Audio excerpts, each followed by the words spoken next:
All right, let's dive right into this explainer and unpack the massive cultural phenomenon surrounding Erik Larson's historical bestseller, The Devil in the White City.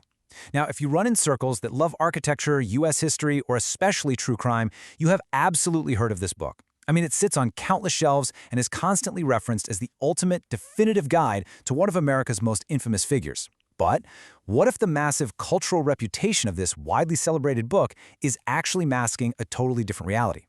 What if the experience of actually sitting down and reading it completely shatters your expectations? Today, we're going to break down a really fascinating critical review that exposes the stark contrast between what readers think this book is about and what is literally hiding between its covers. So let me ask you this. Is the definitive true crime book you've heard so much about actually hiding a surprising, completely mundane secret?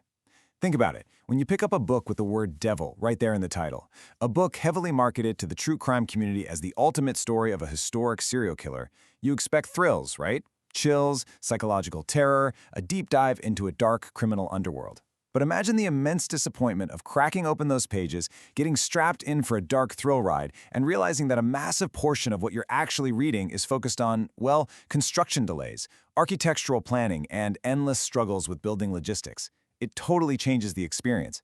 To understand how we get this profound disconnect, we really have to look at the timeline of events this book actually covers. It all basically starts with a tale of two entirely different Chicagos happening at the exact same time. The timeline kicks off not in Chicago, but over in France in 1889. The French had just hosted this spectacular World Fair and presented the magnificent Eiffel Tower to the globe. In response, the Americans decided to be, well, very American about it. They wanted to prove to the world that they could do one better. So the main storyline focuses on 1891, when America plans the first Great Chicago World's Fair. We follow Daniel Burnham, the main architect, tasked with leading this incredibly complicated construction, which, as the source notes, was definitely not smooth sailing. But right next to that timeline, in the exact same city, in the exact same year, a shadow falls. A man named H. Holmes begins a notorious crime spree, wreaking absolute havoc on the city, while everyone else is busy looking at blueprints. To really grasp the reader's expectation here, we have to look at the dark, captivating lore surrounding H. Holmes. If you are into true crime, you know this name. He wasn't just any killer. He's known as one of America's most prolific and notorious serial killers. The legend paints him as this ultimate charming monster. You know, unlike some others who were rough or chaotic, Holmes was allegedly handsome, attentive, and incredibly calculating. He used unbelievably elaborate methods for his murders. And before that, he was a prolific scammer and an insurance fraudster, realizing along the way that he actually enjoyed the killing part of his frauds. The lore around this guy is so intense that some people even claim he was secretly Jack the Ripper. Now, the review where we're pulling from points out that the Jack the Ripper theory doesn't really make much sense, but it just goes to show how immense the mythology around this guy really is. Because of all that dark lore, readers flock to this book expecting a psychological deep dive into a psychopath. You want the author to ask the tough questions, right? You want to look into his childhood. You expect an exploration of the classic nature versus nurture debate. Like, was he born this way or was he made? Readers really want to know how a psychopath operating without a single shred of compassion actually saw the world. When you have a figure who starts out just stealing money and then evolves into someone who kills for life insurance and genuinely enjoys it, you naturally assume a 400-page book featuring him is going to unpack that psychology and connect the dots of his twisted mind. This is where the central twist of our source material hits you. It is the absolute ultimate contrast between what you expect and what you actually get. You go in expecting this coherent, gripping true crime narrative that unravels the mind of a monster. Instead, what you largely get is a history lesson about bad weather, frustrated contractors, and endless construction delays in 19th century Chicago. The expectation of a dark, thrilling underworld is met with the reality of reading about civic engineering. Let's actually look at exactly how the book divides its time to see why readers end up feeling so thrown off. When you break down the actual focus of the book, it is a complete shock to true crime fans. The World's Fair construction, the planning, and Daniel Burnham take up a whopping 67% of the book, and H. Holmes? He takes up barely a third. And we aren't just talking about the physical space or the number of pages he's mentioned on here. The reviewer notes that it becomes clear very early on that Holmes was probably never supposed to be in this book in the first place. His inclusion feels incredibly disjointed, almost like an afterthought compared to the overwhelming amount of space dedicated to the fair. Which brings us to a really harsh but highly revealing quote from the review. The reviewer states that Holmes was, quote, shoved into forcefully and ungracefully. Why? Well, because Holmes actually had absolutely zero connection to the fair's architect, Daniel Burnham. They literally never met. It's never even implied that Holmes came to Chicago specifically for the fair, or that the fair somehow changed his existing sinister plans. He just took advantage of the heavy traffic heading toward the city to steal money and murder people. I mean, he did visit the fair, sure, but so did millions of other people. The reviewer speculates, and strongly agrees with the theory, that the author Erik Larson originally just wanted to write a book purely about the World's Fair, but publishers likely pressured him to shoehorn Holmes into the manuscript to make it more commercially interesting and appealing to the true crime crowd. And that forceful shoving, it really shows in the writing. Because of this awkward integration, you get these glaring narrative discontinuities that prove the true crime storyline completely lacked care or coherent editing.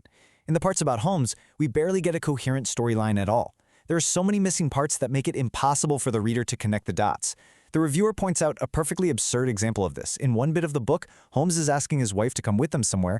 Then, literally in the very next section, he explicitly states that he's a single man. It's just disjointed. There's zero effort put into the parts of the book concerning him, making his entire presence feel completely lackluster. But honestly, the disjointed editing isn't even the worst part.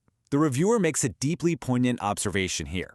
As much as we might hate the modern tendency to romanticize serial killers, this book's sloppy handling of the true crime element does a terrible disservice to Holmes' victims. By treating the killer as a tacked-on afterthought, the victims are written about completely offhand. The author doesn't take the time to properly explore their lives, ask questions about motives, or do justice to the unique tragedies of what actually happened. They're just glossed over so we can get back to the architectural history. But what about that other side of the book, the architectural plot? Because while the true crime part is severely lacking, the author clearly poured all of his soul into the World's Fair sections. You can really feel the passion, the pride of the people's work, the hopefulness, and the absolute fear when things go wrong. However, the reality of reading it is kind of another story. The reviewer found this main plot incredibly boring and repetitive. The author tries to bring it to life using quotes from diaries and letters, but it remains really dry. You're reading endless repetitive complaints about the bad weather. You read over and over about people being fired, the exhausting search for replacements, and the constant panic that they won't manage to build everything on time. So even with the author's obvious passion for the subject, it just reads like a deeply repetitive history lesson. No, wait, it isn't all bad weather and building permits. To lighten the mood a bit, the reviewer does acknowledge one genuinely fun and redeeming aspect of these historical sections. There are some fantastic cameos of famous faces visiting the fair before they were truly famous. You get to see historical glimpses of people like Helen Keller, the legendary architect Frank Lloyd Wright, and even Walt Disney's father. These little historical Easter eggs provide a really nice break from the dry logistics of the construction, adding a bit of much-needed flavor and excitement to the otherwise dense historical narrative. So, it all comes down to a simple, binary verdict. How do you know if this book is actually for you? Well, you should absolutely read it if you like the deep, behind-the-scenes history of the Chicago World's Fair and the real nitty-gritty details of architectural planning. If that is your jam, you will really appreciate the author's loyalty to the actual events. But you should entirely skip this book if you want a coherent true crime story or if you're looking to understand H.H. Holmes's psychology. If you go in looking for the definitive serial killer thriller, you are going to be immensely disappointed by the lack of depth and the structural mess of his storyline. Which leaves us with a truly provocative final thought from our reviewer today. Think about the booming true crime industry we have right now. There are so many informative shows and media out there about H.H. Holmes that proudly cite The Devil in the White City as their primary definitive source. But if we've just learned that this book is basically 67% architecture, completely lacks a coherent true crime storyline, features glaring narrative errors about the killer, and fails to explore his psychology or his victims properly, how much can we actually trust the media that relies on it? It really makes you skeptical about how true crime history is sourced and packaged for our entertainment, doesn't it? It's a fascinating question to leave you with, and definitely something to think about the next time you hit play on a true crime deep dive.